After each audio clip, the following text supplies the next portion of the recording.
Assalamualaikum warahmatullahi wabarakatuh. Selamat siang. Kami dari kelompok 2 Biologi Medik dari kelas 1E. Selanjutnya adalah pengertian jaringan yang akan dijelaskan oleh Arsa. Pada Arsa, saya persilahkan. Baik, terima kasih kepada moderator. Jaringan adalah kumpulan sel yang memiliki fungsi dan struktur yang sama sebagai satu kesatuan yang spesifik. Ada 4 jenis jaringan utama dalam tubuh. Yang pertama, jaringan epitel, jaringan ikat, jaringan otot, dan jaringan saraf. Sekian yang dapat saya jelaskan, saya kembalikan kepada moderator. Terima kasih. Selanjutnya adalah penjelasan yang dijelaskan oleh SK. Kepada SK, saya persilahkan. Terima kasih moderator. Baiklah, saya akan menjelaskan tentang jaringan otot. Inilah 3 jenis dari otot. Saya akan menjelaskan tentang otot lurik atau otot rangka. Letak dari otot lurik atau rangka yaitu melekat pada rangka. Bentuknya memanjang silindris dengan jumlah inti sel yang banyak di tepi sel. Sistem kerjanya yaitu secara sadar dan reaksi terhadap gerakan adalah cepat. Kembali kepada moderator.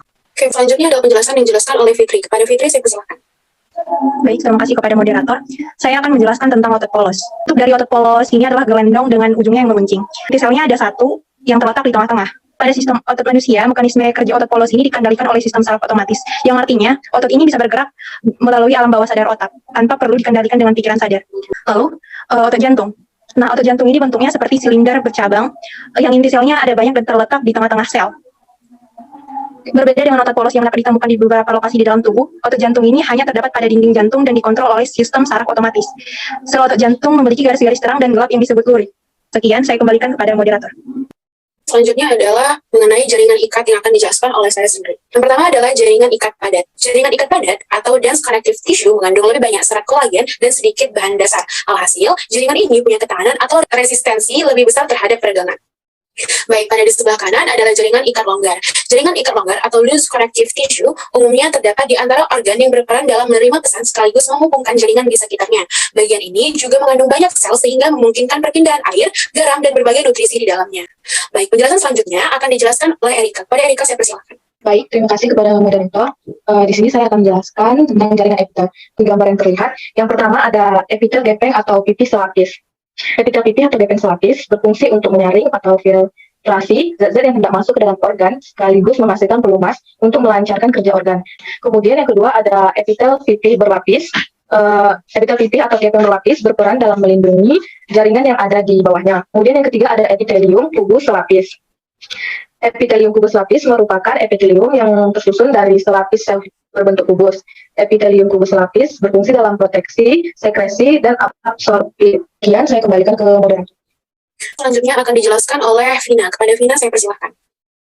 Baik, terima kasih. Di sini saya akan menjelaskan jaringan saraf. Pertama, saya akan menjelaskan tentang dendrit. Dendrit adalah bagian neuron yang berfungsi menangkap rangsangan dalam bentuk impuls dan mengantarkan ke akson. Letak dendrit pada tubuh manusia adalah di sistem saraf. Yang kedua, saya akan menjelaskan tentang selubung mielin. Selubung mielin adalah lapisan fosfolipid yang membungkus akson secara konsentrik. Fungsi selubung mielin yaitu untuk melindungi neurit dari kerusakan, mencegah impuls bocor, dan mempercepat jalan impuls. Terima kasih, saya serahkan kepada moderator. Selanjutnya akan dijelaskan oleh kita. Kepada kita, saya persilahkan. Saya akan menjelaskan bagian jaringan saraf yang ketiga, yaitu sinapsis. Sinapsis yaitu titik semu selang terminal akson, salah satu neuron dengan neuron lain. Sinapsis diwujudkan oleh terminal akson yang membengkak. Di dalam sitoplasma sinapsis, terdapat vesikula sinapsis. Sinapsis berfungsi sebagai tempat tahapan perpindahan impuls. Yang keempat ada nodus Lanvier. Nodus Lanvier adalah celah kecil yang terbentuk di antara selubung mielin yang membungkus dan melindungi akson. Fungsi nodus Lanvier adalah mempercepat impuls saraf. Baik, terima kasih. Saya kembalikan kepada moderator. Selanjutnya penjelasan akan dijelaskan oleh Elisa. Pada Elisa, saya persilahkan. Saya akan menjelaskan jaringan saraf yang akson. Akson adalah bagian neuron yang berfungsi menghantarkan impuls dari akson ke sel neuron yang lain menuju saraf pusat yang nanti akan direspon menjadi suatu gerakan sel Schwann. Fungsi sel Schwann adalah menghasilkan mielin atau selubung saraf. Saya kembalikan kepada moderator. Baik, selanjutnya adalah penjelasan yang dijelaskan oleh Herlina. Kepada Herlina, saya persilahkan. Oke, terima kasih kepada moderator. Yang pertama, saya akan menjelaskan badan sel. Badan sel itu merupakan bagian utama dari neuron yang memiliki inti sel. Fungsi dari badan sel yaitu menerima rangsangan dari dendrit, lalu diteruskan kepada akson. Selanjutnya yaitu inti sel. Bisa dilihat pada gambar, inti sel berada di tengah-tengah badan sel dan berbentuk bulat. Fungsi dari inti sel yaitu untuk mengatur seluruh kegiatan sel. Baik, terima kasih. Saya kembalikan kepada moderator. Baik, sekian dari presentasi kami. Lebih dan kurangnya saya mohon maaf. Apabila ada salah kata, saya mohon maaf. Wabillahi taufiq wal hidayah. Wassalamualaikum warahmatullahi wabarakatuh dan selamat siang semuanya.